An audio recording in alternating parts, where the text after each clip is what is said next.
It's time for you to get out and nominate your favorite podcast.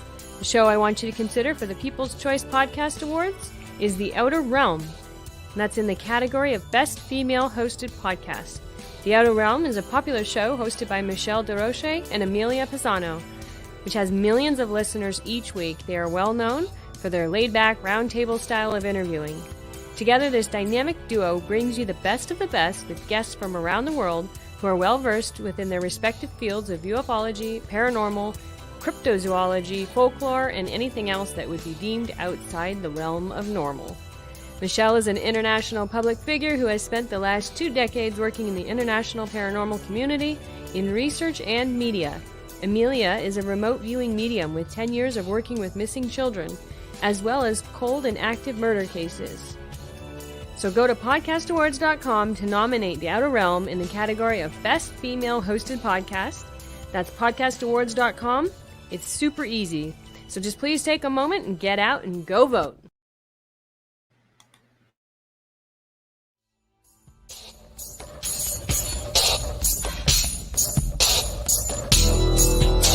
Welcome to The Outer Realm with Michelle DeRoche and Amelia Pisano.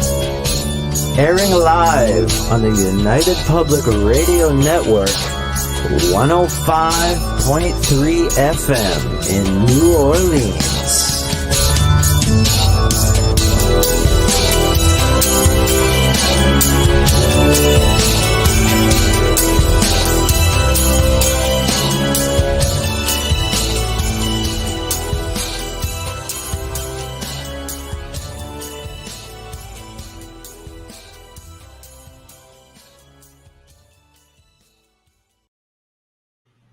Good evening, everyone. Welcome to the Wednesday night segment of The Outer Realm, broadcasting live on the United Public Radio Network, 105.3 FM from the beautiful city of New Orleans. We are fully sponsored by the amazing folks over at Folgers Coffee, who basically have been instrumental in, having us bring you all this fantastic content every single week, every Wednesday and Thursday. So thank you, Folgers. And big thank you to our other sponsor, Dr. Snick, a.k.a. the Sonic Surgeon, Justin Snicker, for the contribution of his time, his music, and his voice for our intro and outro. He is an award-winning composer of Halloween, horror, sci-fi, and dark wave electronic music, which can be found at anywhere that good music can be found.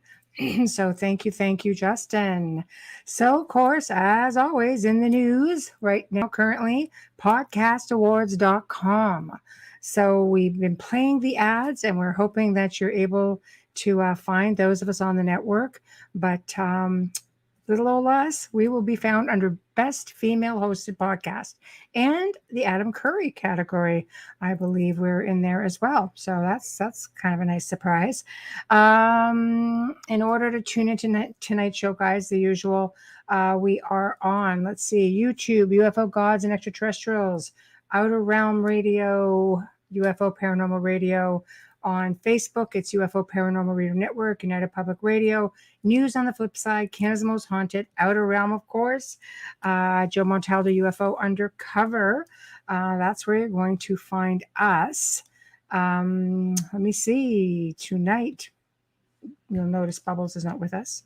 So before I get into all the guest info, she's has some family affairs going on that she needs to tend to.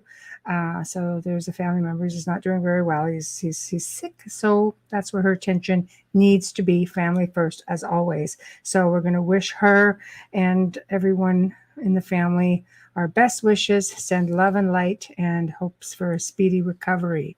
Now, tonight, I am so pleased to welcome back the return of a really dear friend, Dacre Stoker, who's a great-grandnephew of Bram Stoker.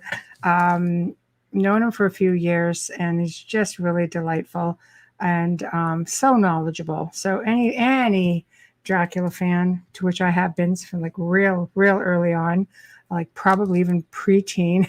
So I think it's when I read Dracula as the first full book I ever read.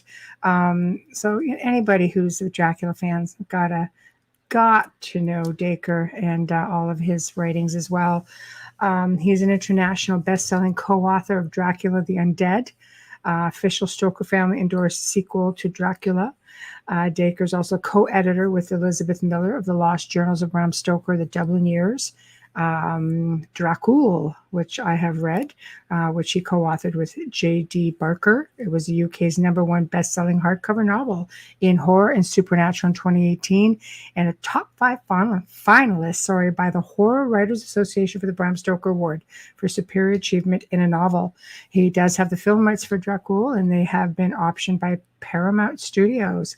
He's a native of Montreal, Canada. Yeah, Dacre. He actually taught phys ed and sciences for 22 years, if you can get over that, 22 years, in both Canada and the U.S. He's participated in the sport of modern pentathlon. Hopefully I said that right, because I'm not reading it clearly. As an athlete and a coach of the international and Olympic levels for Canada for 12 years. He's an avid player and coach of the unique game of real tennis. So in May of 2016, an athlete he had been coaching for the past 4 years, Camden Riviere, won the World Championships of Court Tennis. Dacre lives with his wife, Jenne, 2 dogs and cat in Aiken, South Carolina. And he does have quite a few books. And I'm trying to see if we're going to have a banner up. I don't know how much of it you guys are actually going to be able to see. But let me see if I can scroll down here to where everything is. Books include Dracul, The Lost Journal of Bram Stoker, Dracula the Un-Dead, and Slane's Castle Secret History by Wild Wolf Publishing. So lots of really amazing stuff here. You guys will see that the websites are on the banner. And if you have any questions, get ready to chime in, because he is definitely going to be a hoot to listen to. Very versed and very gracious with his time. So chiming into the chat room, hey, Wayne, Tamara, thank you for voting, Tamara. Yes, podcastawards.com, guys. Go find us. We only have a couple more weeks, if that. I think we only have to the end of the month. So I know, please. Hey, Michael. Yes, he is a very cool guest. He's really, really awesome. You guys are going to love him. He's actually been on the show before, almost like the early years of the Outer Realm, when we were actually in a studio. Yep, we were in a studio once. And he's probably been on 2 or 3 times, actually. But of course, hold on. Hi there. Hello, how are you? Hey, good, Michelle. How are you? I'm good. Amelia can't join us tonight. She's got a sick family member, so she's tending. Oh, no, that's too bad. It is, yeah, it is. Seem to be hearing a lot of that lately. It just seems to be the times, I think. Yeah, but so sure. It's just you and me, kid. It's all right. We could do it. We can do it indeed. So, been really excited to have you back on. It's been ages back since the studio audio days. And I know, but prior to our 2 to 3 million listeners, hopefully just be awesome for you. So what have you been up to? I know you're up to tons of things. We used to talk about all this stuff you had coming up, and then of course the pandemic came, and then all of a sudden we were free again. It slowed things down, obviously, not as many public appearances, but got a lot of work done, staying close to home. But yes. Boy, it's been nice to get back out again. And I it's really strange, Michelle. You and I talk about the other world, the paranormal, all this. I feel that's what we've been in. I don't even remember freaking dates. I don't know what it's like. It's like this time warp that happened, and a lot of things got done. A lot of people got sick. I got all my shots, but I still got COVID at least once, and probably I think another time as well. It wasn't a bad one, but it's nice. It's nice to be here. I just literally got back on Friday from Montana and British Columbia. I know you're having some with fun fishing. out there. I mean, all fishing, no Dracula. You dare to relax? They let you? Yeah, I had to put my foot down to myself and say, okay, this is the time to go and chill and just recharge and have some fun, which I did. It was great fun. A friend of mine from Nashville, Tennessee, that I usually see once a year, and it's when we take a fishing trip together. I love it. I love it. I'm glad you were able to do it, because I don't imagine, you were able to do that with all the travel restrictions, here No. in Canada, especially. Yeah. Well, it was, as you know, there was a problem, and rightfully so, with people crossing Sure. borders.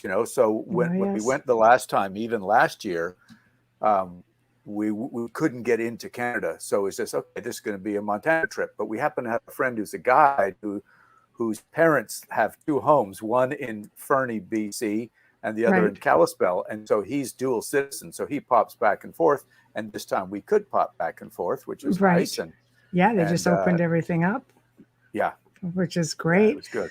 I know we see it all here in the falls. It's like, tourists are back. I know. So, we got the buses pulling up in front of the house. It's like, yes, yes. it's on some tour. We're like, who knew? Coming to Except check for all out the 50 you. people pouring out of it. Yeah, exactly. So Yeah. anyway, what I'd like to do, just because it's been a while and we have so many more listeners now, and of course we're up for another podcast award that we're nominated for this year, out of Los Angeles, which we were really humbled. Made it to the finals last year. We're like, what, really? It's like, wow. Nice. Yeah. So it just brings in a lot of extra listeners right now who just want to check out the show. So I'd like to sort of start from square one, just briefly. Sure. I'll let you take it where you want to go. It's pretty laid back, right? And I know we've already getting questions coming in here, which I know you're going to talk about. Can the guest talk about his obsession with Vlad the Impaler and what lengths his family investigated him? That's the whole Bram Stoker story for the most part. So I will let you take it away. Well, yeah, let's make sure that we don't forget that one, Michelle, because that's really important. And I put that one in the category of some of the most important research that I've done, because I actually have some stuff that is fairly new and recent about what Bram Stoker knew about his, about Vlad the Impaler. And as you know, because you and I are going to do this someday with some of your listeners, we're going to go to Transylvania. I take tours there. I work with a company called experiencetransylvania.com. Yes. Wonderful folks. They actually helped me organize this recent trip in May to Whitby and Edinburgh, Cruden Bay. But sadly, because of the war in Ukraine and Transylvania being on the border and a lot of refugees coming in, especially one of the places that Michelle and I are going to visit is actually a stone's throw, and I mean literally a stone's throw to the Moldavian border. When we get up on this mountain, and we'll talk about this later in the show, it's a little bit too close to a hot zone or uncertainty zone. Yeah, so, different times. Yeah, we'll get. I'm speaking to that person that asked. I'm speaking of this, having been to Transylvania 12 times, done a lot of research. But I've been one, and it's just 11 too little. let's roll it back and just kind of go where it started. So Bram Stoker was one of 7 children. I am the great grandson of his youngest brother, George. So that's how I'm connected. Of those 7 children in that family, his father was named Abraham. That's how Bram was named, Abraham. He shortened it to Bram. And then his mother was Charlotte. Of those 7 children, only 3 had offspring. And of those 3, only 2 of them have active living lines. Wow. Now, obviously, one of them is his youngest brother, George, because I wouldn't be here in person. So, yeah, there's sort of, 12 or some of us in that line. And then Bram had a son, Noel. That son had a daughter, Anne. Anne was married twice because both her husbands died in and around World War II. Wow. Of those marriages, there were 3 great-grandsons. 2 of them are alive today. And of course, they've got children and grandchildren. The other one, Tom, had a younger brother of Bram. Bram was number 3 in the order of 7, had a daughter. That daughter was married, and they had a son, but that line has no longer continued. So what's sort of interesting is when people say, if you look at legacy of family, it goes back and there's going to be so many people, it's all watered down, nobody knows anything. And in this case, it's not true. Luckily, his great-grandsons have retained some of the, boxes of books, some letters, cool things within the family. It is amazing, and that always gets lost. It does, and luckily they had the foresight over the years to donate some things, sell some things to libraries, to archives, so that they're there for all of us, not just fellow family members to look at. But you never know when someone's going to have a fire or a leak or something in the basement, or something's going to happen, and stuff could be lost. Or actually, the one great-grandson that's no longer living had some things in his boat that sunk and lost some pieces. He was really into yachting, as a lot of the family were. Right. And he sort of lived I think in the Caribbean somewhere for a while, and his boat went down with some of the family, some books and stuff, which is sad. But for the most part, a lot of things are available. Saying that, though, my research, which has been quite serious for about 15 years, really is thwarted in a way because Bram Stoker was such a humble man, and he didn't write that much about himself. Right. Obviously, if your listeners that don't know, his primary job after he left Dublin as a civil servant, he was a clerk in the Petty Sessions legal department. That's kind of his legal side. He had a degree in mathematics. That's that kind of number crunching side. He got a great job and moved to London to work for Henry Irving, who became the most famous Shakespearean actor of all time. He was the first actor to actually own a great theater. Connection, though. It was everything Bram needed. It was that creative side of his soul, of his brain, that was able to flourish, while three of his brothers, my great-grandfather being one, were all sort of scientists, doctors. Two were civil servants. The two sisters were artists. So Bram was the one who didn't quite follow the family mold, yet he was the one to call to duty as son number 3. When father retired, Bram took a job that father helped carve out for him as a clerk in the Petty Sessions legal department, which meant that creative side of Bram's brain, that writing side, that poet side, that guy that loved to draw, that got awards as a young boy, that was a founding member of the Dublin Painting and Sketching Club, that side was kind of squashed while he had to deal with the minutia of, all these little laws, anything other than murder, all the exciting stuff, he had to deal with and make sure all the clerks did all their jobs right. He found, incidentally, when he became the inspector of all the clerks in the whole country, that everything was in disarray. And typical Bram Stoker, and this really kind of comes back to show his character at that time in his life and later on as well, he decided to write a book about it, Michelle, and actually and create a manual on his own. This was not something that his boss said, this is part of your job description. Right. He did this on his own dime, and it is technically his first book, called The Duties of Clerks of Petty Sessions. And get this, it was in use in the Irish legal system until the early 1960s. Wow, that's pretty impressive. Yeah, and so he got everybody organized and made it all. And this is the type of thing that Henry Irving needed Bram Stoker to do. He needed Bram to help him organize and run a theater, run the books, make sure all the actors and actresses had the right contracts, all the legalities were taken care of, the publicity, soup to nuts. Bram Stoker did it all for 27 years. His writing was on the side. And I get back to where I started saying, there's not much time for Bram Stoker to write much about himself. So when I started my research, it is bits and pieces and snippets of things that I have been traveling around the world. I have been meeting people at different conferences, online and in person, finding out and getting it into these scholars' brains about what did Bram Stoker actually know about Vlad the Impaler? What did he know about spiritualism? What was his interest in mesmerism? When we find these letters about the occult, what did that really mean? Because Bram never came out and said, well, I wrote this book, like they would today. Somebody like you would have a podcast with Bram Stoker and say, well, what were your thoughts on this? Where'd you get this information from? That doesn't exist. So we've got to put that together in a way that I kind of call myself a forensic literary detective by Right, putting all pretty these little much. bits and pieces together. Yeah. Oh yes, pretty much. It's you look at all the little fine details. I don't think people realized just how much was put in there because he never actually went to Transylvania, That's right. Good call. Yep. right? And I mean, you look at how it's pretty accurate considering the guy's never been there. When you read the book, you could put yourself there.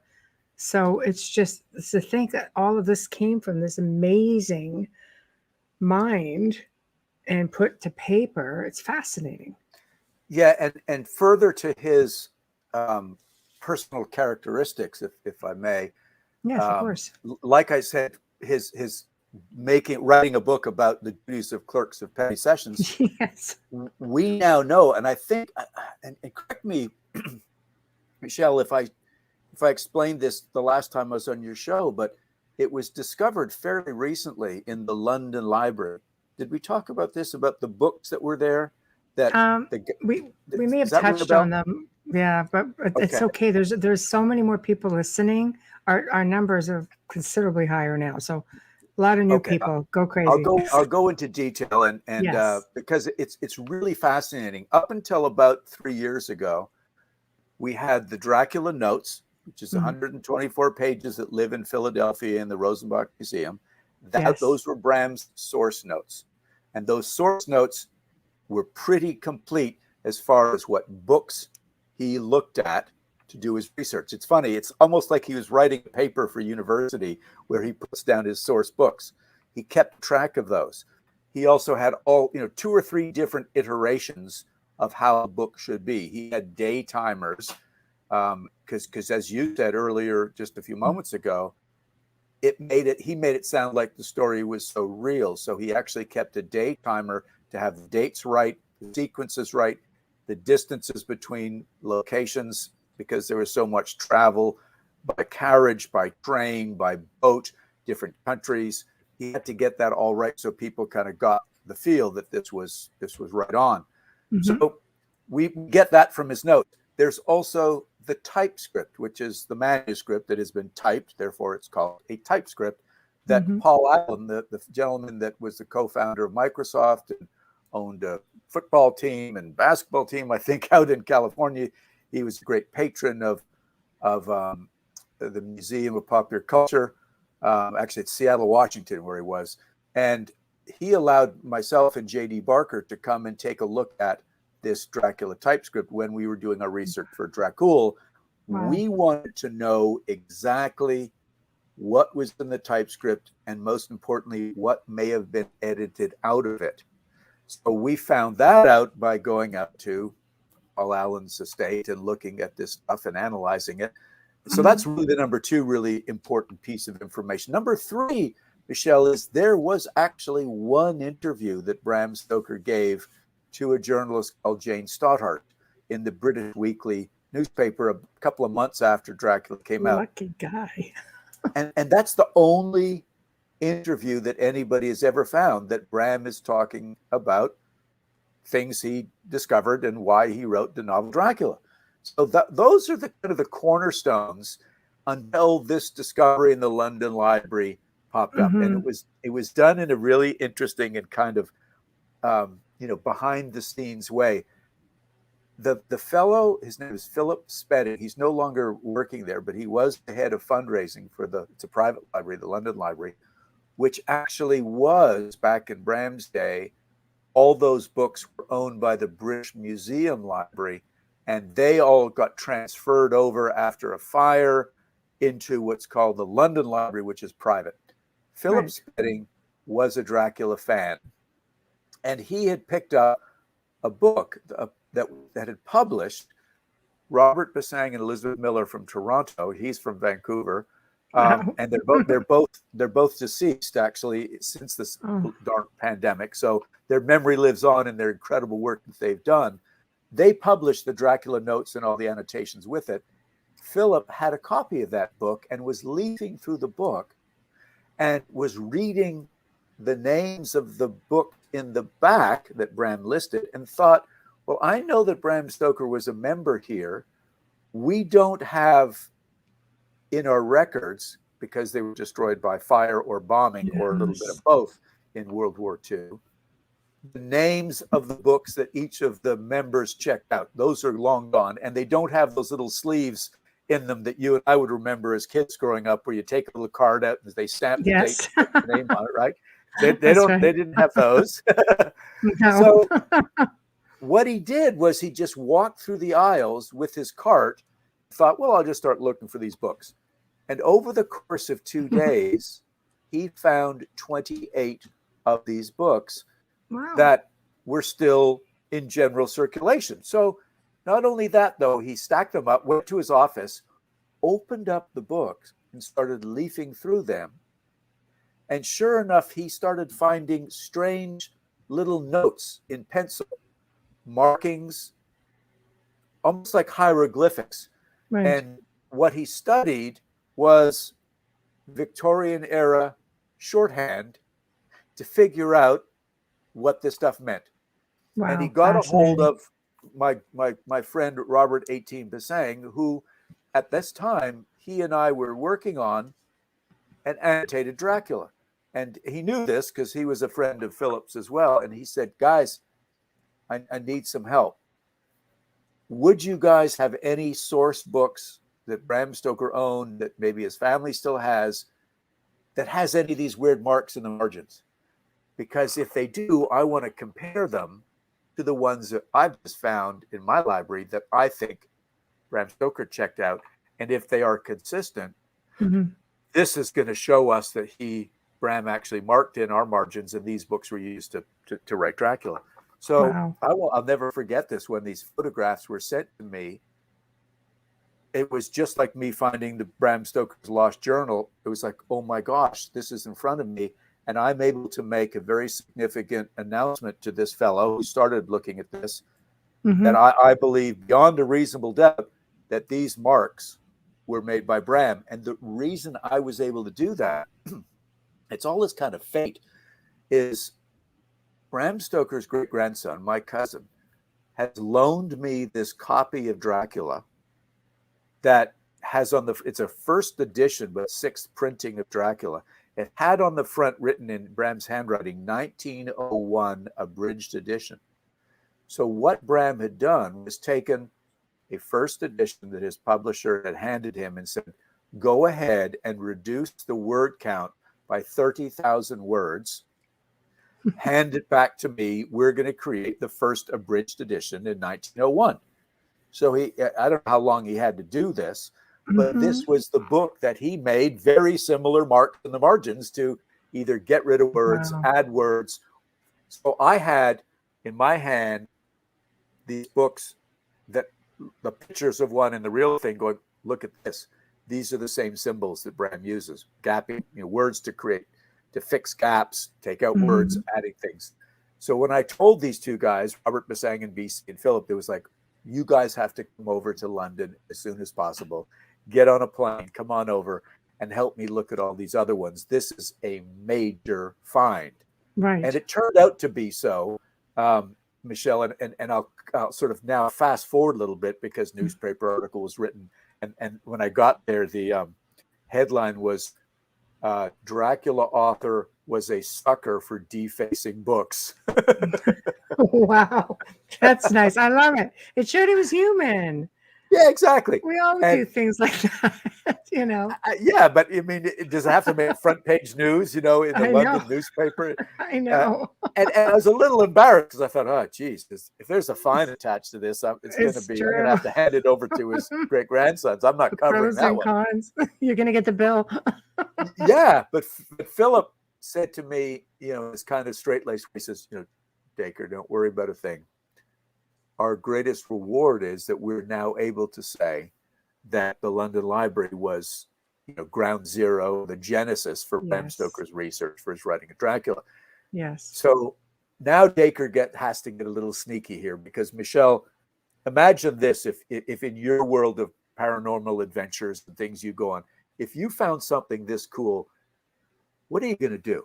you've got to get some record yourself. So immediately I said, well, Philip, can I take a couple of photos of this with my iPhone? It's for my own research. Absolutely. Go ahead. So I pulled out the iPhone and I spent the next 2 hours taking pictures of what I thought was the most interesting pages of the table of contents, what he underlined, what he checked off. And that has been, as I said at the top of your show, 3 cornerstones. This is now the 4th cornerstone in my lecture series that I give around the world, the writings that I've been doing, and the annotations of Dracula that I do, to be able to say that, as you said at the top of the show, in Bram's head, there was a lot of imagination going in his head based on things that happened earlier in his life. This very difficult childhood disease that he overcame, possible bloodletting, his mother's stories of children and people being misdiagnosed and being buried prematurely during the cholera epidemic, all this horrible stuff that gave him a very dark sense of imagination. But the side of Bram that was a research sort of, maniac, he just had to get everything right and he had to dig and dig and dig. Luckily, he had the British Library, maps and books, and get this, books by adventurers that came before him that did go to Transylvania and make very detailed maps, very detailed descriptions of what the people in Transylvania look like, their customs, how the gypsies operated, the dialects of different people in Whitby, England, as well as how they spoke in Holland and different places to get obviously Van Helsing right. The other thing that it had in these books, and this is where your expertise, where you and I, Michelle, can put our heads together for a few moments, is it was very apparent when the dates of these books and the topics of the books and who was writing them, that the Victorians were obsessed with spiritualism, mesmerism, the occult, and that there were books written by learned men, not what you and I would call kind of fly-by-night whack jobs that have a great idea. But this was a priest of Church of England. This was a very well-respected medical doctor. They're writing about vampirism, about somnambulism, about trance sleep, about mesmerism. They're referring to Dr. Joseph Mesmer and phrenology, these different fringe sciences. So Bram tapped into things that were on the consciousness and the interest of people at the end of this century, where a lot of change was happening. Religion was beginning to sort of be looked at by more skeptical eyes. Science was being introduced in a way to figure out things using scientific process. But at the same time, people were going beyond that and say, look, as Bram does in Dracula, science can't answer everything. True. There are other things out here, and the quote that just sums it up is in Dracula: there are mysteries which men can only guess at, which age by age they may solve only in part. So yes, I'm going to pause because I've been on a ramble, Michelle. And I like you rambling. And I know you're not nodding your head because no, I dig it completely. You and I can get into this and yes. kind of, with your knowledge of the paranormal, and that's what these guys were doing back in the day in the late 1800s. Remember, this book was written between 1890, it was published in 1897. Bram was a Freemason. Order of the Golden Dawn was beginning to emerge. There's all these things that were in back rooms that people were sort of afraid to be seen out in public doing and thinking about and discussing with other learned men, that really opened up the consciousness of people. They were dying to know things. And just because the scientific process was getting great credibility, it could maybe not explain everything. And Bram Stoker was an open-minded man that said, in his way, let's consider this. This could be something that is something we need to be aware of, even though we can't prove it in a physical sense. I agree. That's Uncle Bram, and that's the story of Dracula, and that's how he came to learn a lot of this stuff. Well, he was made privy just as a Mason to a lot of information that the common man would not be made privy to. And of course, out in, Europe and the United Kingdom, you guys were way ahead of the whole spiritualist movement before it even came here to North America. But you here in North America, it hit to the point where you have the Fox sisters, who were at the heart of the whole spiritualist movement. Lilydale, New York, which is the largest spiritualist community, they say, in the world. Abraham Lincoln used to frequent it.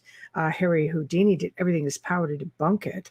Then the Victorians, this way they specialized in table tipping and spirit communication and, speaking to the dead. But the Victorians used to love picnicking in cemeteries. They used to even have these obscure greeting cards or Christmas cards. And, they loved telling ghost stories at Christmas. Like, they were very obsessed with all of that. So, getting into the occult side of it, I don't know how many from this side of the world would have gone as deep, let's say, because it's fairly new here as it was fading out in the UK or Europe. Okay. Well, one of the things, so let's talk about it, sort of an American that jumped back and forth. Sure. Mark Twain, Sam Clemens, was a neighbor of Bram Stoker's. Right. Was a good friend of Bram Stoker's. I've seen many letters back and forth. Mm-hmm. Twain had a difficult life. He lost a child, lost his wife. He had ups and downs himself. And during that time, he made money, he lost money, but he had very open-minded guy himself. Bram Stoker and Henry Irving actually invested in one of the schemes that Mark Twain was trying to do, which was with the Page Compositor, which was a printer. And actually one of them exists in the Hartford house, Hartford, Connecticut. But apparently this thing never worked. It was too complicated. And all the investors initially lost their money. Mm-hmm. But I've seen the letters that Mark Twain sent to Bram and said, I'm going to do my best to get your money back. And he did. He got some American backers to actually pay. And at the time, $25 from Bram Stoker and $50 from Henry Irving doesn't sound like a lot of money, but you but kind it of was back then. It was back then. It was, and they did get their money back. So it shows the character of Mark Twain and his ability to tap into people back in the States with money to back him. Well, Mark Twain stayed in a place called Jamestown, which was very close with a friend who's very close to Lilydale. I mean, very close to Lilydale. So maybe he somehow was a part of that movement. Well, I'm going to tell you something that will probably corroborate with that. Okay. There we go. Friends with Tesla. I didn't know that. Maybe we can get more info. Here is something that Bram Stoker, a really tight connection with Bram and Dracula and Mark Twain. Bram was pretty well-rounded guy, connected with publishers in the U.S. in England. He helped Mark Twain get a book published. So he acted as his agent to get a book published. So he got to know Mark Twain and his writing very well. He quoted in Dracula, I once knew an American who said, faith is believing in things you know to be untrue. And think about that for a moment. Faith is believing in things you know to be untrue. This is in the novel where Van Helsing is trying to explain to the scientist, Dr. Seward, with the others around them, about science proving things and having an open mind about superstition and other things you can't prove. And he says, I want you to believe. And Seward says, believe in what? You need to believe in things you know that are not true. I once heard of an American who said this. Well, it just so happens that Mark Twain's book called Pudd'nhead Wilson Round About the Equator, he has that wonderful quote that is almost identical to that. and it is something to the effect of, you have to understand things you know that ain't so. Right. Faith is believing things you know to be ain't so. So it's Right. almost like Bram gave a tip of a hat to his good friend down the street, Right. who these guys probably sat around and had tea or whatever, some of the Oh, I libation, think and so. chatted about this stuff. I And think that's so. why I think he slid that into Dracula, as he did Charles Darwin. You know, Bram put vampire bats that he got out of a New York newspaper that Charles Darwin was quoted as finding these in Chile, and he actually used that coming out of Quincy Morris's mouth, where again we're talking, Van Helsing is talking about the vampire and the blood sucking, and Morris says, yes, when I was in South America, this vampire bat came out of the trees and drank so much So he blood paid from my homage horse. to his compadres He by did. including them in the book in That's one right. form or another. I think that's fantastic. Exactly. So I think that leads to what you were saying, Michelle, about Mark Twain, you know, being quite serious about spiritualism, and so Bram tapped into that as well. Yeah. Yeah. Oh, I think so. I mean, he lives so close to Lilydale. People come from all over the world, even today, and it's been established since the 1800s. Even today, they come from around the world to come to this place, just to feel like the energy. And they've got the museums and the houses, or it's just like stepping back in time. And they'll Wow. dress in period clothing and do seances, and they can do table tipping, or they'll get table walking, and it's quite a spectacle. That's still, the interest is still there, but it doesn't, I don't know, it doesn't go, I don't think people look at spiritualism in Victorian times and think about, at least on this side of the world, they don't go back and think back into the occult and the esoteric, and like they don't go that far back. They don't realize that there's so much more to it. Well, let's talk about another, probably the biggest star from England, or in this case Scotland, Yes. at that time, and that's Arthur Conan Doyle. Yes. Arthur Conan Doyle was another good friend of Bram Stoker's. Right. And Bram Stoker helped get a story of Conan Doyle's produced as a play at the Lyceum Theatre. Wow, so there was that business connection, but Bram Stoker also did one of his side gigs was writing for newspapers. He did a very extensive interview with Arthur Conan Doyle prior to him getting married, and these guys became quite close.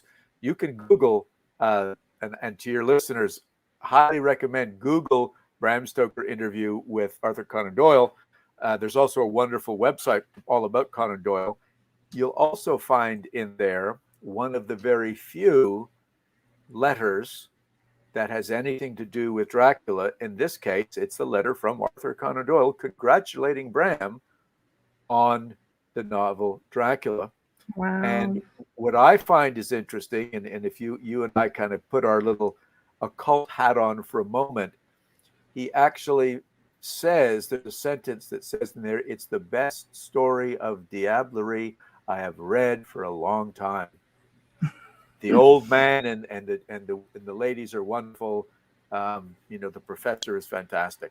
Mm-hmm. But he mentions diablerie, which heightens. It got my attention, Michelle, when I started, because what I do is, as again, literary forensic detective, I have this, erasable, and I set up my office from time to time when I'm on this sort of hunt for things, and I've got Conan Doyle circled diablerie. I then have a little line over to Henry Irving playing the role of Mephistopheles in the play Faust, which was one of his most famous and successful plays at the Lyceum Theatre for many, many years. Of course, for your listeners, if you don't know, this is the devil. This is Henry Irving personified in Bram's face for a long, many, many, many, many shows. You've got this devil right here. Mm-hmm. Then we go back to these books that I've just mentioned in the London Library. And they're not, as I said, these are books by learned men and respected men, a medical doctor, a priest, that are talking about the devil and where he his influences, the power of the devil. And in 3 of these books that had check marks and underlining, one of them had volcanoes are known to be the home to evil subterranean gods, and went on to blah blah blah about that. So that's a check mark. Then it goes on to say that the devil finds his place in high mountains, in lofty forests, all these kind of distressed lands where he can go, where the powers of Christianity are unchecked. So again, this makes my diagram. He's got volcanoes, he's got high mountains, he's got these different places that the devil could hang out. And Bram's own Bible that he was given at 11 years of age, his great-grandson still have. I got to leaf through every single page.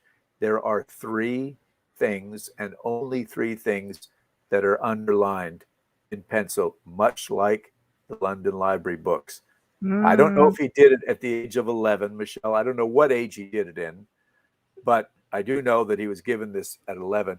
But what is underlined is have faith in God, resist the power of the devil. Wow. Underlined. So Bram obviously was keyed to this, and it makes total sense. And we're getting back to that person that asked the question about Vlad the Impaler about 30 minutes ago. There we go, Michael. Here we go to Michael Kennedy. Talk about his obsession with Vlad the Impaler and what lengths his family investigated him. Well, here we go, Michael and others. This is for you, Michael. in these 2 books, one by William Wilkinson called The Account of Principalities of Wallachia and Moldavia. These are provinces in Romania, right next to Transylvania, right next door. And this other one by James Samuelson called Transylvania, Its Products and Its, Transylvania Then and Now. So we found out that 2 libraries, not just one, 2 libraries that Bram visited where he actually signed out the book, one in Whitby, this is in Yorkshire, had the Wilkinson book. And then back at the London Library, the Wilkinson book and the Samuelson book. And both of these books mentioned Dracula, meaning the devil, and going into the history of Vlad Dracula III. So I can say with, beyond a reasonable doubt, as if we're sitting in a court of law, that what caught Bram's attention, because not only did the book say it, but he copied it down and put it into his notes, that Dracula means devil. Now, we also know later on, but Wilkinson didn't know and he wrote it, but it also means dragon. But that's almost immaterial. That is, what was Bram Stoker looking at the time? It was the connection between the nickname Vlad Dracula and devil. The Samuelson book went into much greater detail, and this is important for Michael, about what kind of a person and what was going on during the time Vlad Dracula III reigned in the late 1400s, early 1500s, fighting the Ottomans. That's right. Impaling people, being really brutal to his own subjects if they disobeyed him. When visiting envoys came over from the Sultan Mehmet from Ottoman Empire, they wouldn't take their turbans off, so he had them nailed into their head. All of these things that painted the right picture for Bram Stoker to borrow and create a backstory for his fictional Count Dracula. Right. So now the picture is fairly complete, and let me sort of finish it for you. Yes. Wallachia is right next door to Transylvania. Bram Stoker took a prince from Wallachia known as Prince Vlad Dracula. His nickname was the Impaler by his enemies. He didn't call himself that. Even though they're the ones who taught him. That's exactly Yes. right. When he was held hostage there for All of many Europe, years. yeah, but all of Europe was impaling. Oh, everyone was. But That's I know. It was the thing to do the back fashionable then. thing to do. So Bram needed, I'm convinced that he needed, and again, top of the show, you said he made the Yes. story feel real. He That's right. needed a real person with a real backstory That's to right. associate with what was real superstitions at the time. So he merged the vampire panic from from those same Middle Ages, Yes. and those merged with the real guy's backstory. So that's Vlad Dracula wasn't a blood drinker. He may have been bloodthirsty and did all kinds of horrible things Yeah, to but make no, blood it wasn't. come out of all these different places Yes. in people's bodies. But Right. he inadvertently created sort of a modern day Hollywood icon out of a guy who really was a hero, even though he was bloodthirsty. He was successful in only 3.5 years of holding back the Ottoman Empire, this teeny little country, or actually, no, in that case, a little province, because he had a very difficult time unifying. It was a tough job.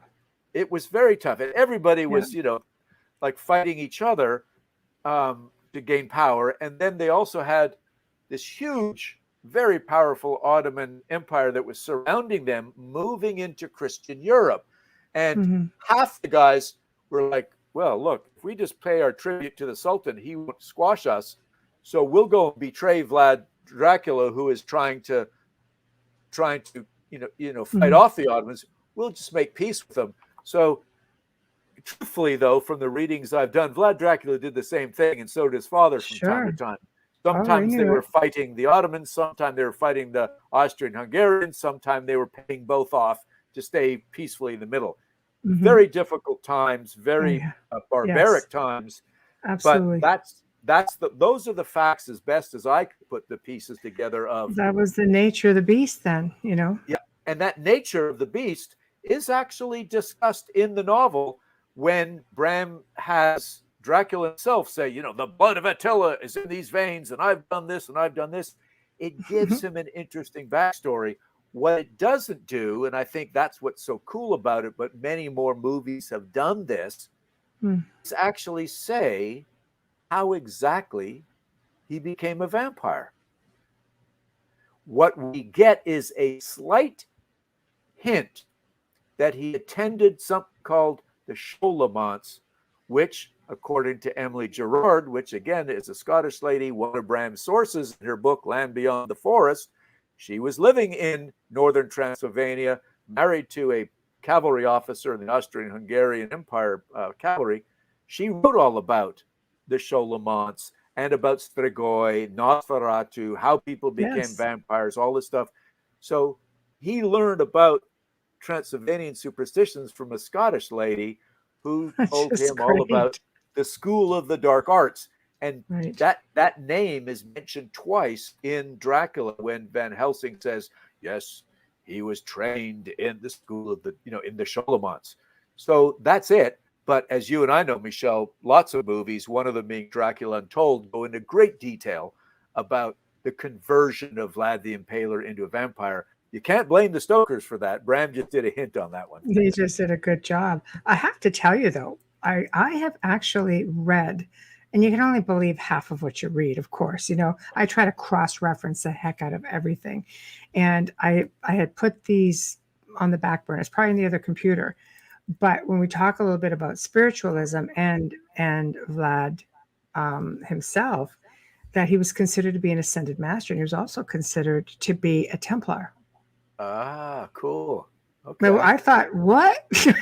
I've never heard this. What is this heresy? Like, this is crazy. I mean, I could see him. He's intelligent. He was a war strategist. He was a smart man. And, but when you think about it, like the Order of the Dragon, if you really delve deep, the dragon, I mean, there's so much literature out there where the dragon is associated with the holy bloodline, the whole, like this. It gets crazy if you really delve into it. And I thought, this is really a different twist on things. Order of the Dragon not being looked at as, let's say, from a dark devil standpoint, but as a noble line family of Templars who did their part from, like Wallachia, Transylvania, Romania. No, It's just you're right. they came from everywhere. So your listeners get this right. The King Sigismund of Luxembourg, even though it's a teeny country, was very powerful at the time. He started this Order of the Dragon, and I don't know what date, if it's early 1400s, somewhere around there, right? Because he recognized the need to unify the leaders of Europe as the Ottoman Empire was getting big and powerful, developing gunpowder, and the only thing hanging them back was the difficulty in getting around the Black Sea and through this, what is called the European Everglades. It's the Danube Delta. It's very difficult to get their heavy cannons. So that plus the Carpathian Alps, the mountains that provided not just Vlad Dracula, but all the sort of the guys who were fighting off the Hunyadi family, the Austrian-Hungarian guys that could use the mountain passes to their advantage, even though they were vastly outnumbered. They could be, starting landslides and, shooting down arrows and spears and things when these like massive guerrilla long warfare. lines. Oh, he was totally guerrilla, and that's the only thing they could really do. Yeah, exactly. I just love the different theories, though. People go off into all these different research directions, and I'm always curious to see. Like, those are two new ones. I kind of went, that's really interesting. But it's, I like seeing where people are going to go with it, because you just don't know. For every little grain of something that they can find, it's just another piece to the story. Yeah. Yeah. No, you're right. So it's. I think it's pretty cool that. Oh yes. Bram wanted to make sure that this story created what is called a willful suspension of disbelief, that had no places, as you said, even though he didn't go there. Yes, fascinating. He had a lot of knowledge of train travel.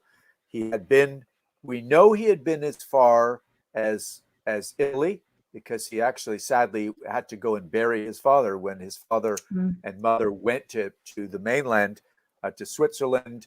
They lived in France. When they retired, they wanted to take the two daughters so they could be trained properly in the arts. They went for a while in Naples, and that's where their father died. So Bram, being the dutiful son and had all the legal background, he went there to help make the affairs, and they actually buried him in Naples. But we don't know if he went any farther. We know he's also been to parts of Germany, because obviously with the Lyceum Theater troupe, they went to different places. So it's been interesting for me to sort of look at stories other than Dracula that Bram wrote. Yes. How much were they influenced by his visiting to other places? And what resources did he use? And of course, that keeps coming back to Dracula. The Baedeker Guide is one of the books he lists. Of course, I get, my wife thinks I'm crazy at times, but I go on to A Books, and I buy the same edition of books that are sitting in the London Library as Bram had, because I want to be able to see these books when I'm sitting in my research. See what he saw. Not edited versions, right? Exactly. And other than where the check marks were, obviously he read more than that. Yes. So what is one of the coolest things, Michelle, and this is getting back to a little bit of a plug. So when you and I and some of your listeners, if we can go soon to Northern Transylvania, the very same map that was in one of the books by Charles Bonner that Bram used to plot out Dracula. I bought the book, and not the same book he had in his hand, but the same edition, and have that map. And what's so cool is you can look at that map and see, okay, this is where he came across on the train. You can see the train line from Budapest to Oreda to Klaustenberg up to Bistrica. In Bistrica, he spends the night, takes the carriage. Oh my gosh, look at this, the Borgo Pass. Bram didn't make that up. it's on the map, and you can Right. see the roads and the mountains. And then it's like, oh my gosh, look at this. So this other sort of revelation came to me with the help of a Dutch German guy who was just as obsessed, maybe more so than I am. He looked at Bram's notes in the book that Miller and Bissang wrote. I looked at it in the library where they live, and I, of course, purchased one of these books as well. It has the map coordinates for something. Okay, it's got these map coordinates, and then it's got these names of things in pencil. And when Hans looked at these things, Hans de Roost, and said, and he Skyped me, this is before Zoom. He said, Dacre, I think I found this interesting stuff. I think this is leading to the Castle Dracula.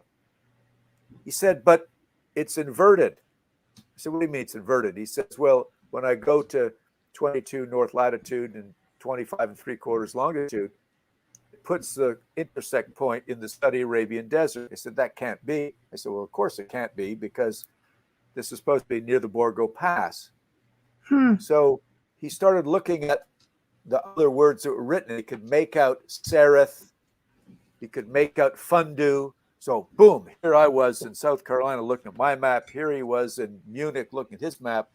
And we both came to the conclusion that this had to be the River Sereth that runs into, and of course we open up the book Dracula, and it says it right here in chapter 27, as the band of heroes are traveling up in 3 different locations, 3 different methods to cut off Count Dracula before he gets to his castle. And you know what, Michelle?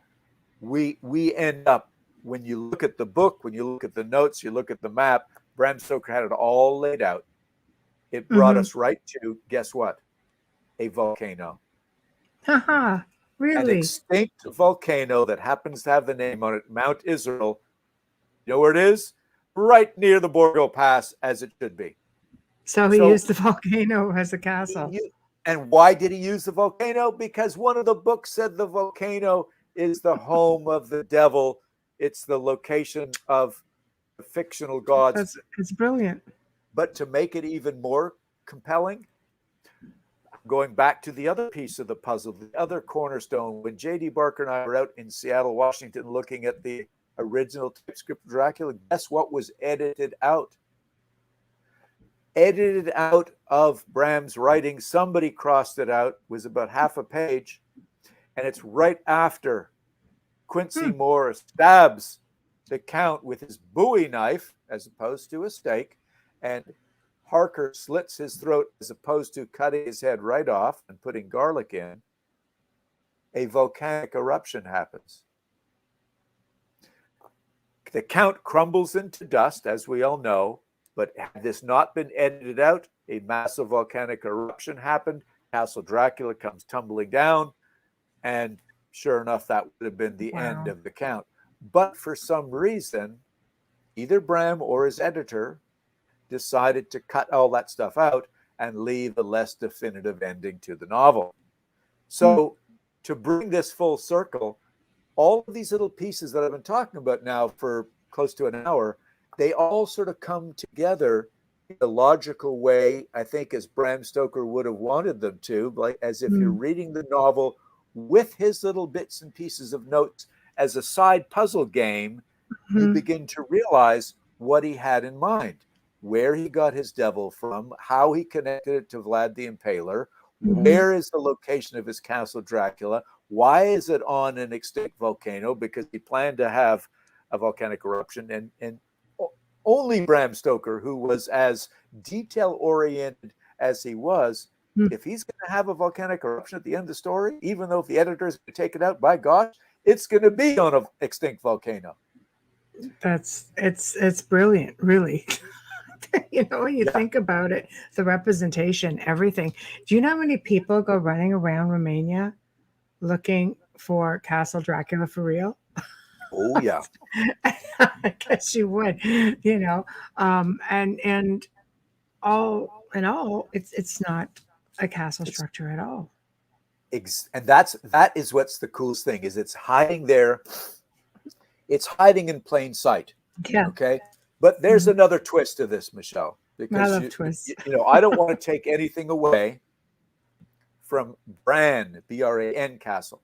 Right. And that is a superb tourist attraction. It's well maintained. It's beautiful. It's beautiful. But Yes. there's a connection to Bram here. The exterior of the castle is what I am convinced is what Bram Stoker used for his description of the exterior of Castle Dracula in the novel. Why do I say that? Mm-hmm. Well, it just happens that two of those books in the London Library had sketches of Bran Castle. Now, back in those days, it was called Castle Toursburg in Bran, just outside of Bran. So the name was different, and Bram didn't even need the name Bran or Toursburg, but he needed he needed something to look at when he was writing. Mm-hmm. And what's important about that is those are the only two sketches of any castles in any of those 28 books. It's not like there was 5 or 6 castles and Dacre just thinks, oh, it's got to be that one. Yeah, he could take bits and pieces. He literally had one thing to go on. He had one thing. And when you look at it sitting up really high on that big rock, he took a few liberties with it. So that's the exterior, and he moved it as Bram moved many things in his novel. He moved this one about 400 miles to the northeast. Right. But guess what? Where do you think the interior of Castle Dracula came from? Oh, I can't wait. It's just as bizarre, Michelle. Obviously there was no pictures of the inside of nothing. Bran Castle in these books. There was no pictures of the inside of any castles. But where Bram Stoker actually wrote this novel was in Cruden Bay, Scotland. And he started writing up there in 1892. He did his research in Whitby when he was there on a holiday in 1890.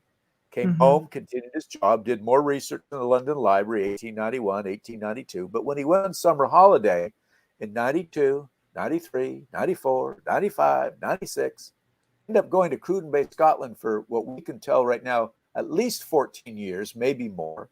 Wow. But we know because of the sign-in books at the hotel, at the different newspaper articles, and also, funnily enough, the Henry Irving Society has a website that kept copies and digitized them of telegrams that Henry Irving sent to Bram Stoker. And it showed that even during Bram's summer holidays, Henry Irving was sending telegrams to Bram in Cruden Bay because the telegraph office was right in the hotel he was staying at, and he was asking all kind of work-related questions. So that makes us realize that the Bram was there. The poor guy could never stop working. He was trying to write during the holiday. But guess what? The castle in the area known as Slains Castle, and the Earl of Errol was the man that owned the whole area, as they would in the days. Right. Bram, we don't have a record because there's no sign-in book at a private castle, but trust me on this one, I'm so positive it's not even funny, because since about 1970, the castle has been now left in ruins.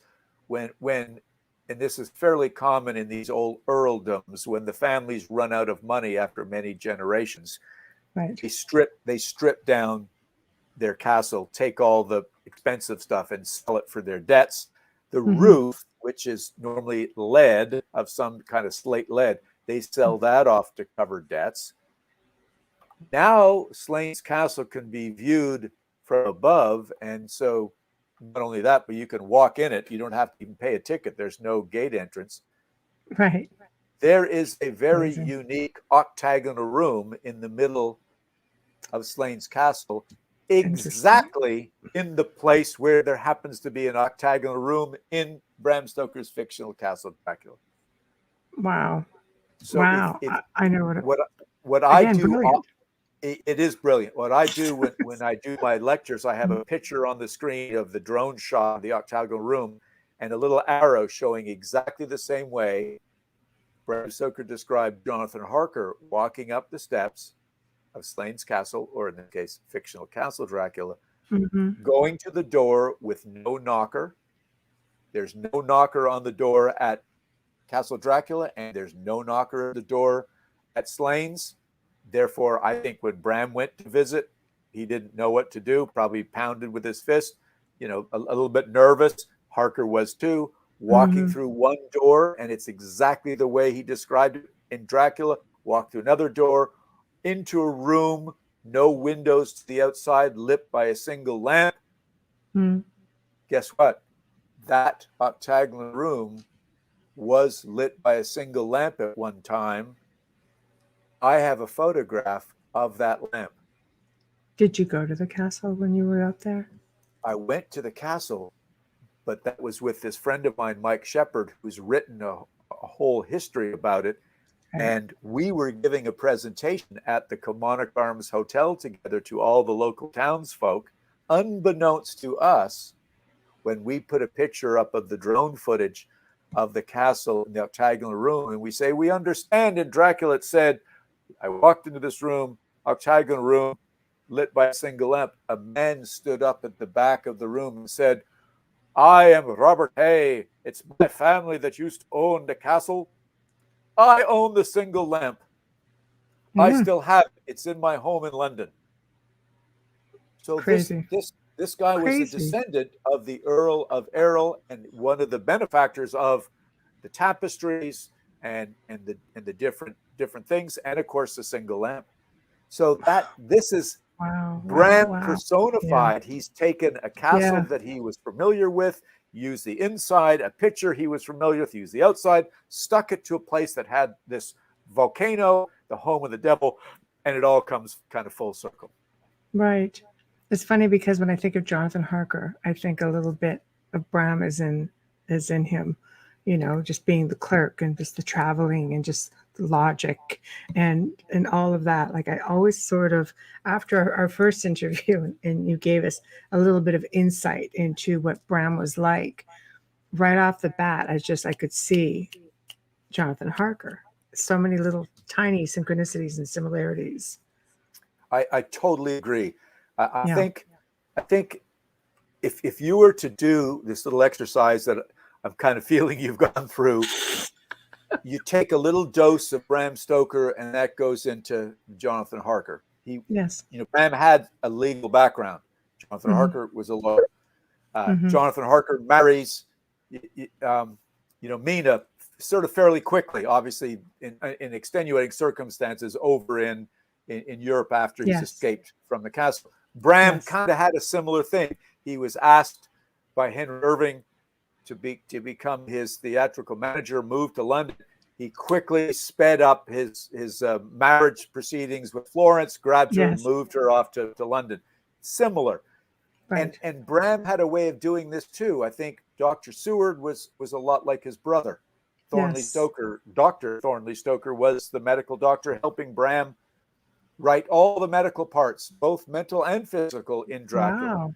That's Dr. Seward. And I've seen that in his notes. I know Thornley's handwriting as opposed to Bram's. Right. Van Helsing, I am convinced, is Arminius Vambury. That's why J.D. Barker and I used Arminius Vambury as a real character in our novel Dracul, because I've seen these guys, the dinner arrangements cards where Bram and Arminius are sitting at a dinner table together for dinner parties. So everything you've picked up on Harker and Bram is what Bram did with other people. I'm convinced that Mina is a little bit like Bram's mom, little bits and pieces, elements that he puts together. But that's what an author does, in a sense, adds, those characteristics from those close to him. And it's so easy to develop a character, but you have to give them life. And what do? You go to maybe the traits that you respect the most about each people in your own world, in your own surroundings. Yeah, no, you're absolutely right. Bram was an interesting, complex guy,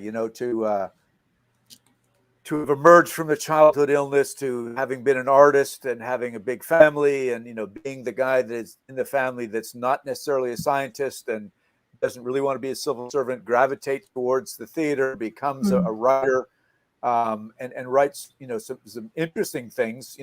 There's nonfiction books as well that he writes, as well as fiction. There's love and romance and thrillers in addition to his supernatural.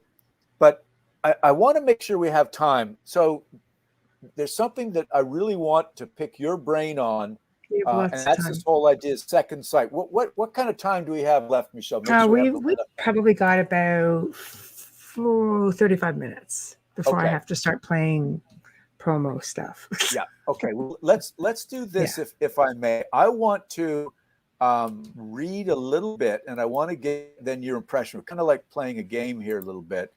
But I like games. One of the last things, and I know that I didn't find this since during our last show. So this is kind of new. And for your listeners, I've not sent this to Michelle. She hasn't read this. She hasn't heard about it. This is something that I think I warned you that I had something pretty cool I wanted to share with you, but it's since been brought up. And in what it is an article from 1937 that a fellow called Norval Scrimmanger wrote in Dundee, Scotland. And he wrote this article for the Evening Telegram.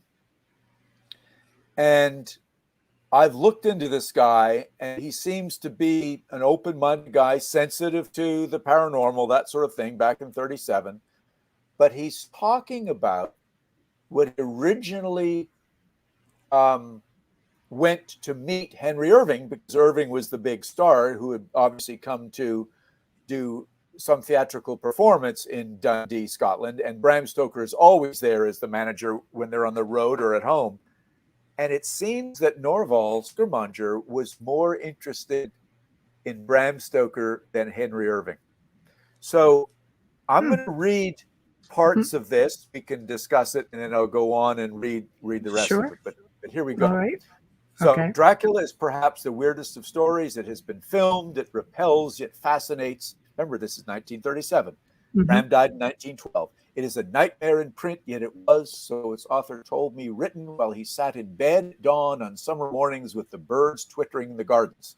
Apparently, he said that about Cruden Bay, how wonderful the surroundings were, even though, it was a horror story. Bram Stoker was a genius and as unaffected as any amiable simpleton.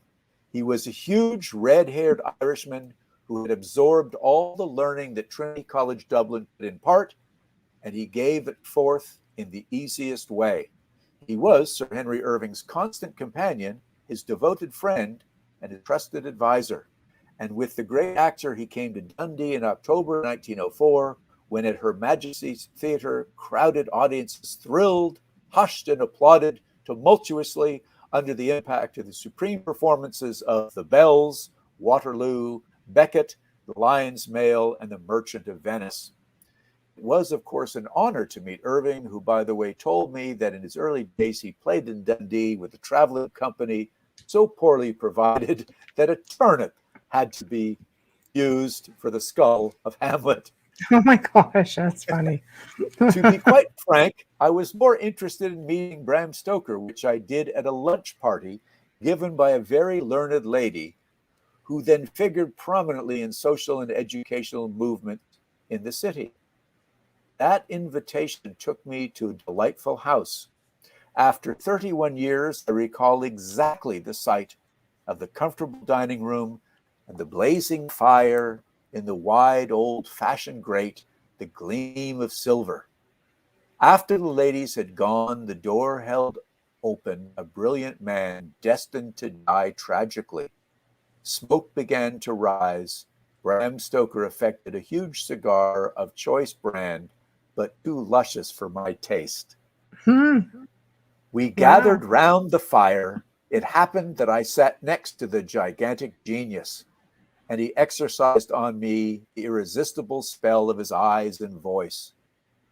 Those who have read Dracula or shuddered under the eerie glamour of it has seen and felt in it the picture house, will understand something of my feelings when face to face with its author. Bram Stoker was a mystic.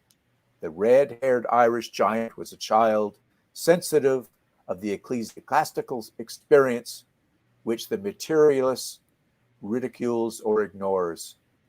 Many people are only aware of the chair on which they sit, their dinner or their bank balance.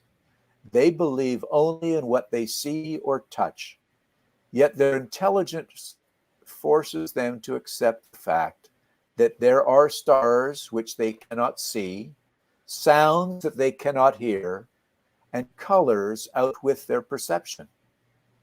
One often wonders if those people realize that the wireless that they listen to is demonstrating of the reality of the unseen. That is, a note of organ music sounded in Chicago will on the instant be heard at a fireside in the Carse. So the fall of the sparrow may be registered by the omnipotent medium form which the universe has derived and by which it is sustained. So this is just the first half of it, but what it's leading up to, Michelle, and just your impression, do you get the feeling that Mr. Norval Scrimmanger is one of those people that might have an interest in the occult and potentially in second sight, in that sort of thing? What's your impression so far of the way this guy describes Bram and his surroundings? I absolutely do. I mean, you can tell he's in awe of Bram. Again, I think it comes down to the fact that Dracula itself, the story it encompasses all of that. It is one of those hidden in plain sight sort of stories because there's so much in it that if you really think about it, it's just all there. So here comes this man who's like, again, in awe of the fact that it's a genius, literary genius story. It really is.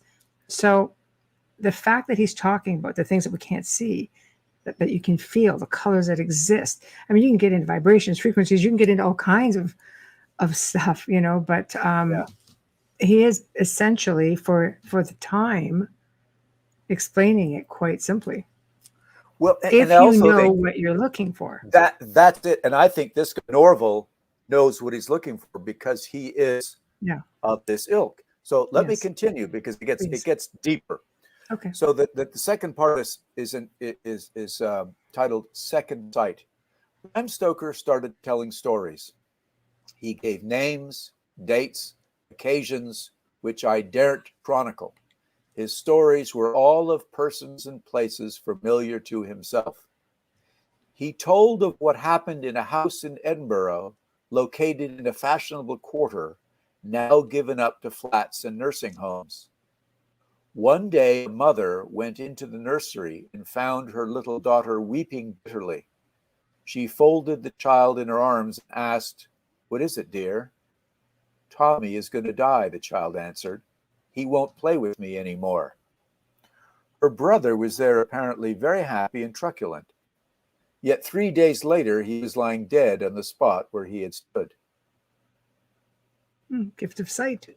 This is Bram Stoker talking with confidence that this really happened, that gift of sight. Another instance of what Bram Stoker believed confidential to be second sight. He was one of a shooting party organized by a middle-aged earl in the Western Highlands. This is the Earl of Crudenbeck. His loader was a young man. Bram said to him, "Oh, his lordship is in great form." The young Highlander shook his head. "He's not far along," he said. Bram was astonished. "What makes you say that?" he asked. And the Highlander said, "I see his sheet on his breast." Bram Stoker was impressed, but not believing. The following year, he was once again invited by the Earl. This time, he was given another gillie, the loader. But he sought out the young Highlander who accompanied him the previous year. You were wrong, he said. His lordship is first class. Look at him. But the Highlander shook his head again and said solemnly, his sheet is higher. He no for long. The Earl died suddenly of an aneurysm of the heart that his doctor had not suspected. Two stories of second sight. Yes. So, Michelle, Bram told these stories in a luncheon full of, important people. This was not a place to BS or impress. Mm-hmm. It sounded to me, obviously, if I had interviewed Bram, I would have asked more. Norval obviously recorded what he heard and saw, but that was to me very interesting, and it sounded very genuine. Don't you think that Bram really believed this? You know what? I absolutely do think so. And I think for him to feel comfortable and even speaking of such things, that he must have known that he was among people who would believe it, who would understand it, because you just don't go around speaking like that. So some things, it's like the family secret. No, you don't tell anybody, that you're a medium. You don't tell anybody. Like, back in the day, it's more acceptable now, but it wasn't so much then. And he obviously felt like he could speak freely about it amongst. Imagine also, and this is a perspective that my wife helped me remember, Bram Stoker was a very upstanding theatrical manager of the star of the day, Henry Irving. Bram Stoker couldn't afford to be weaving tales of BS, thinking that people would say, don't go near that guy. He's a whack job. So, or he maybe he's an actor himself.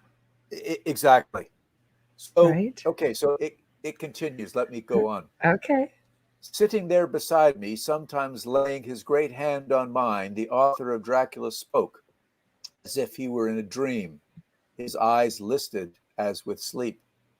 He told stories of the Western Highlands, of so-called apparitions seen by 2 and even 3 persons simultaneously.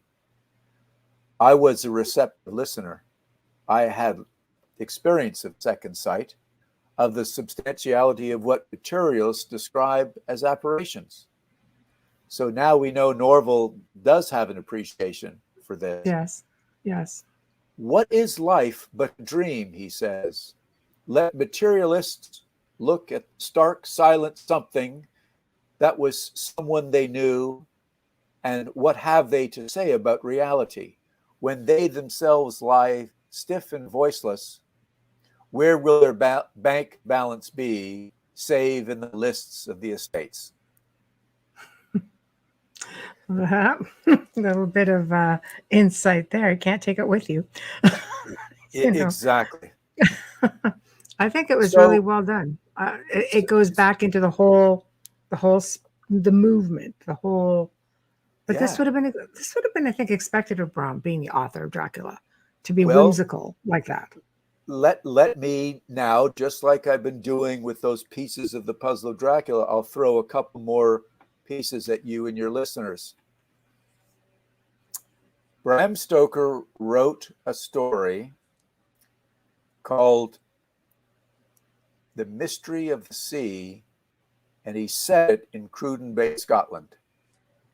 Okay. The first 2 chapters were released early, called The Seer. And it is so autobiographical, it's not funny. Wow. Now, to all of your listeners, I'm not trying to sell books. You can get all these books for free because they're in public domain on bramstoker.org. I sell books at bramstoker.com, bramstokerestate.com, but go to bramstoker.org and you can get all of Bram's books, because a professor, and I forget his name now, McAuliffe, I forget his first name, has done a great service to people who like Bram's writing. Everything is PDFs, and you can get it for free. Check out The Seer, and you will read as Michelle and I are talking right now, somebody very receptive to Second Sight, and it's Archibald Hunter, which is just like Bram Stoker putting himself into this story, and he's arrived at Cruden Bay as Hunter has. It's Bram Stoker arriving there and meeting a person in that town. In the story, her name is Gormala. In real life, we don't know her name, but this is close to the Western Highlands of Scotland that is referenced, as Bram did in this article. And so there is a lady with second sight. So the whole story, the mystery of the sea, I love it so much. It is a little verbose. My son, who is a PhD candidate in English literature, within the next year, we're going to be abridging that story. So we cut out some of the extras. It is a really good story. It involves the supernatural, a little bit like Dracula. It involves second sight, but also mystery and so on. That's the first little piece of the puzzle. The second one is in Bram's library that his wife sold off after Bram died. There's a number of books. They didn't go for a lot of money. But a friend of mine, John Edgar Browning, who's a professor in Atlanta in the Savannah College of Art and Design, he teaches English there. He's done tremendous research into my Uncle Bram, and he's been able to post all the books that were in Bram's library. So, Michelle, that's in addition, that's his personal library, in addition to the books at the London Library. So if you look at that in entirety, you can see Sotheby's list of books auctioned off. And one of them is a special book because it is a book about second sight in the Highlands and Islands of Scotland. And it is the only book that Bram Stoker ever did a professional written review for. And it showed up in a newspaper, thanks to John Browning's digging, in New Zealand. Wow, so long way from home. Yeah, who knows why? But what it does, and maybe they've got people interested in second sight, sort of obscure places. What it shows is that Bram Stoker certainly respected the author, McCrae, in his writing of this book on second sight. In other words, he didn't diss the whole thing. It was, there may be something to this. This is very interesting. There are some accounts of people taking advantage, but there's other really interesting and potential true things that people really do have second sight. So those are little pieces, along with the mystery of the sea, the seer, and this article in Dundee, that sort of give a perspective of Bram and what maybe he was thinking, what his terms of references were for such things as second sight. So that's my info. Continue with your thoughts, because you're the expert here. Wondering what you think about expert's strong word, but no, you know what? I feel that with Bram, again, he lived in a time where there was a great curiosity. England is always, like the UK itself, has always been ahead of its time. It still is, with research into parapsychology and, spiritualism and, alchemy, all of that. I mean, alchemy itself is very, very old study, and people are still just so enthralled with it. But I think with Bram, he was well respected. He made a name for himself with Dracula. It sounds to me like he could have made a name for himself with many of his books. He was just really a brilliant man. I think Dracula was just the one thing that took people away. He was able to bring them someplace entirely different. It's not like anybody could just travel that easily back then. So you did so by losing yourself in a book, and he found that way. I also think with being a Mason that he had access to information. I think it can be a very misunderstood. They look at, a secret society. Well, I think it's far beyond that, because it's all about being keepers of knowledge. And being keepers of knowledge, we have to understand that you have to be a Mason and a certain degree of Mason to be given bits of certain pieces of knowledge, it has to be pretty impressive. And I think in his writings, he gave little bits and pieces of that. Yeah. There's a saying, I believe it's right, as above is below, something like that. Yes, as above is below. Yeah. Yes. That, as I look at Dracula and I look at, and I've now been to Cruden Bay, Scotland. I was actually there for the 120th anniversary of Dracula. Ooh, it's something else to talk about. Yes. It was cool. It's another destination. It's another effort that I'm making as a family member to create the, sort of contribute to the literary legacy of Bram. Yes. Places to go besides, obviously, Dublin and London are no-brainers. That's where he was born and raised. That's where he worked. But Whitby, England, where he went for one holiday and set 3 chapters there. But further up the coast, north of Aberdeen, is a town called Cruden Bay, Scotland, that I can be very proud to say, Michelle, there is a hotel that it's the same hotel Bram stayed at. It's very quaint. It's exactly the same exterior and mostly the same interior. It now has a lovely large plaque on the outside that is not just a word plaque, it's image that has a picture of Bram and a map of the area and little red dots that coincide to text, as well as a Q code to the website that show all the places where Bram stayed, where he was known to actually sit and write his stories, where he used specific places in either Dracula, Mystery of the Sea, or the Water's Mouth, which stands for the Water's Mouth, or even the Lair of the White Worm. So this place, this lovely little fishing village is pretty much unchanged since the day Bram was there. And I say that with all due respect. Time stands still. No, I love it. Yeah, it does in a way. But it had a feeling to me that I think Bram had, as Mike Shepard, my buddy and co-author, said, Bram got off the train in Peterhead and walked south with a map in his hand that had the geological survey of the area. Bram was enamored, not so funnily enough, when we talk about the London Library and the books he looked about volcanoes, with what was under the ocean. And what you see when you get to Cruden Bay is this 2-mile beach, which at high tide is a lovely sandy beach you think is Florida or South Carolina or somewhere.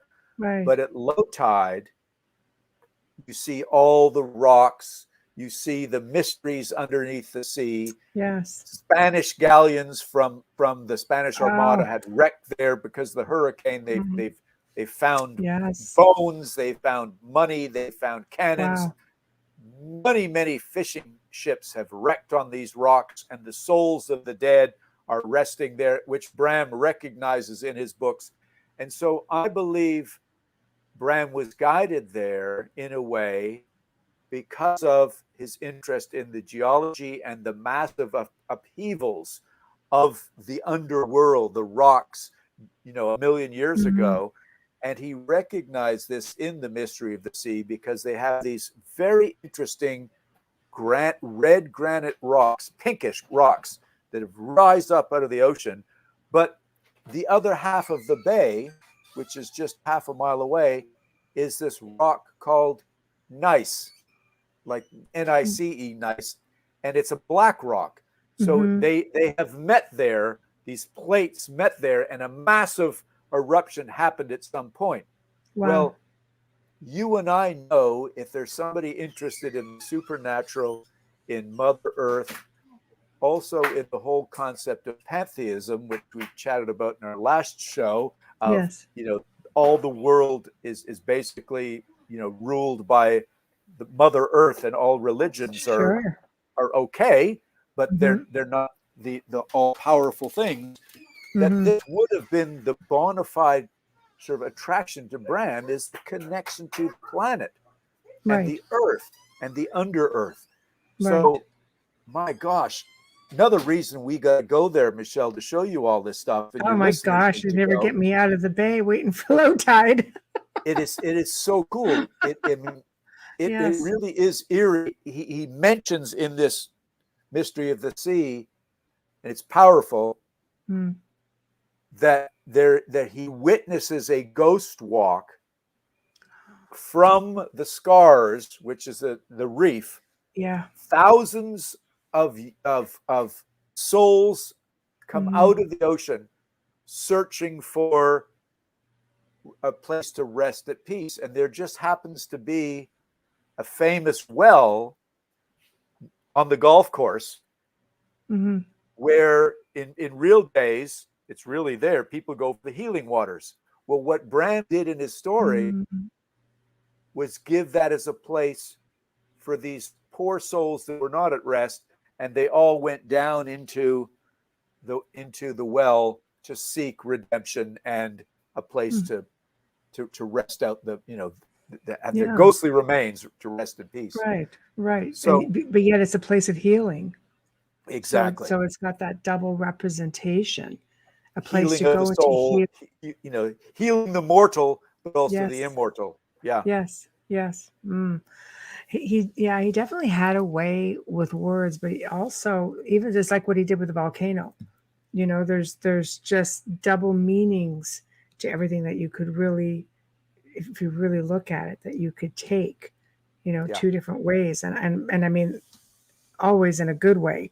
But again, I keep going back to that hidden knowledge that he had and wasn't maybe allowed to speak of, because to be part of a, again, I always laugh. I won't laugh. I take it back. The secret society thing. But these, because I know, and again, I know people who belong to many different ones. I own collections from some of these places, and the knowledge that is hidden, that all these great minds, look at Benjamin Franklin, you get Isaac Newton, you get these really big, powerful men within their own circles, and they are all part of this, and they've got all of this hidden knowledge. And you have someone like Bram who was able to take it. Who knows what was going on in his head behind, because you couldn't come out and just say blah, because we'd all be like, what? What was that? But I think in a way it drove him, because it was always turning, and it was just able to find ways, maybe through images, or maybe, just through places where he was giving you little tidbits, because it's all esoteric, really. I've had this discussion with other people, and somebody came up with, he said, Bram, and I love this term, wove into the fabric of Dracula.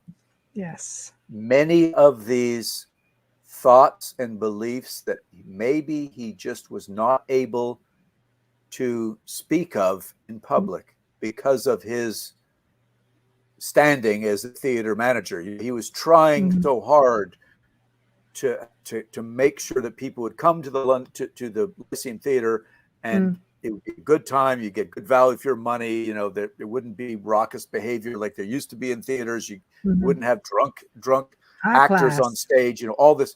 So he needed to be upstanding. Yes. Yet he had all these ideas in his mind. He read all these books. He absorbed this stuff. He had these incredible interests.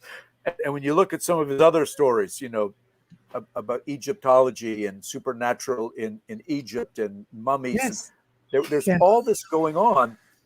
Yet they had to be kind of, as you said, sort of just entered into the story subversively to get people to think about it, rather than just sit down and say, I believe X, Y, and Z, or I believe this. And then it's a hidden in plain sight thing. For criticism, isn't he? Yeah. Well, he is. And I think once Dracula, he made a name for himself with Dracula, because that was the book that just went crazy. Now, all of a sudden, you're a public figure. one thing I've learned about being a public figure, as I'm sure you've learned, is you have to somewhat govern yourself accordingly, even when you don't want to. Yeah. You get that sometimes there's that one thing nagging at you or that one person you'd like to just go, but you always have to govern yourself accordingly. And I think that made him a person of standing also. So you want to be that. No, I'm respectful. I wrote this book. I'm a bit of a literary celebrity, because it took off so much more after his passing. I wonder if he ever imagined that 125 years later, it is just as amazing to the world as it ever was. That's a great question, and like I shiver really when I say it. No, you do. You think, what would he started something? Would he have any idea? And in a way, it's sad. He protected the dramatic rights by having a stage reading. His wife was able to capitalize on that. She was able to get Hamilton Dean and Joel Balderston to create a stage play. Bela Lugosi, Raymond Huntley. It becomes a big deal. In 1931, it becomes a movie. She fights off the Nosferatu copyright infringement. For the next 25 years or so, she fights, but she reaps the benefits of it as well. And then the modernization happens, and we have something called popular culture, and Dracula is everywhere. The way I look at it is in a funny kind of way. Bram Stoker was the theater manager. And when you think of long runs that things like Cats, Les Miserables have had, it's a classic. Nobody has had 125 of Dracula yet. It's true. So no, it's true. I think Bram is sitting up there and his spirit is there. It's going, And as we're chatting about it, part of his spirit is with us as we're trying to figure it out. And he's probably giggling a little bit, saying, well, I left clues. I left. It's about time somebody found some of this stuff, Exactly. Oh, exactly. I think it's fantastic. It's a legacy that will go on for another 125 years, because this isn't something that will ever go away. Just walk through any real part of Romania. Bram. I visited so many parts. I went from one end of the country to the other, and there wasn't one place where I wasn't finding not just Vlad stuff, but Dracula stuff. Yeah. Memorabilia. It's just, Dracula wine. I had about 6 bottles of different types of Dracula wine. It's like, yes, but it's leaving its mark still. And I can't see that ever really going away. It's the first book I ever read, and I was hooked from that point on. I'm pretty sure I was like 12 when I read Dracula. Well, that stands to reason that what you've grown up to be is a person severely affected by reading Dracula at the age I of know. 12, getting Thank into you, Bram the Stoker. I know. outer realm and supernatural paranormal Exactly. investigation. Thank you for making me that much more exceptional just by writing this amazing book. Absolutely. But I also have like a first edition.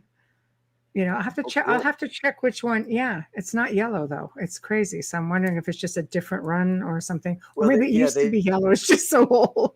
It might have been, or maybe it's they actually have first editions in the colonies. They have a first edition American. They got other first editions. So I'll take a picture. Take a picture. Take a picture of the front page, but also open it up and take a picture of the one that maybe be the publisher and all that. Because I've got quite a collection, but I also know people. I know people. I know people that there's books about that, so I can help you figure it out. I love it. I love it. It's in the safe. Before you got to go and do your commercial stuff, we just need to, try to give a plug that someday you and I are going to take people on a trip. And, I'm really excited to get back to Transylvania. It's a lovely country. It's very safe when the Russians aren't screwing up. I was there 9 years ago. It was my last time. So we got to go back and got to go up to the mountains and take people to this actual volcano.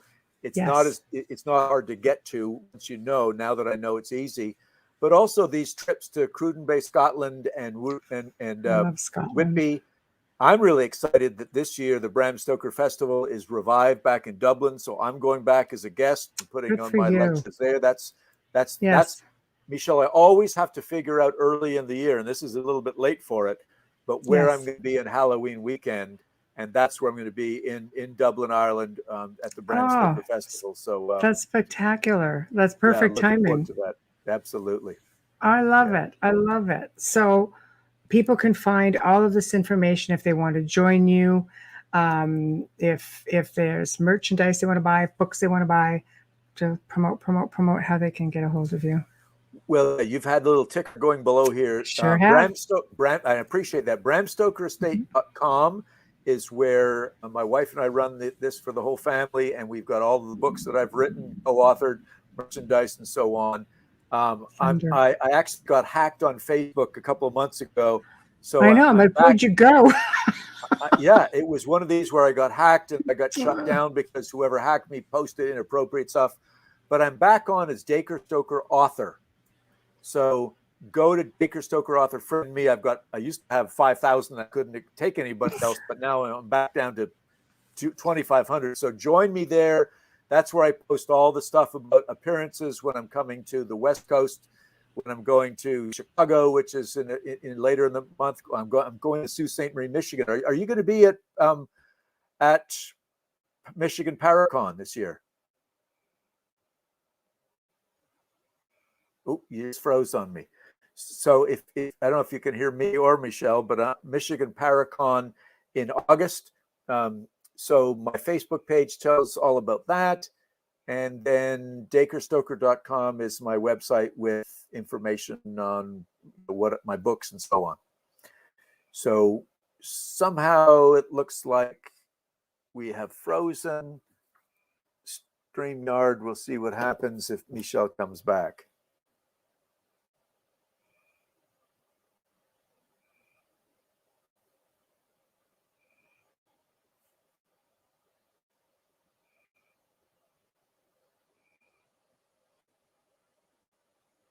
Well, I'm still here, folks. I'm not sure if Michelle is. I'm not even sure if I'm live. But this has been absolutely wonderful chatting with you guys tonight. I think I've probably spoken more than I have in a long time. It's always fun having Michelle let me speak as much as I want all about Bram Stoker, Dracula. So again, thank you to the Outer Realm. I am Dacre Stoker, great-grand-nephew of Bram Stoker. I can be found at Facebook page for Dacre Stoker author or bramstokerestate.com. And that's me signing off. Y'all take care. Bye now.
Aren't you on about Crazy Woman?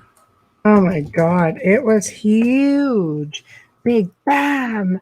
And all of a sudden everything cut out. I have backup, but the internet reset itself and that was the end of the show. Can you Well, hear that's the weird because thunder? it should have left him. He should have stayed up there.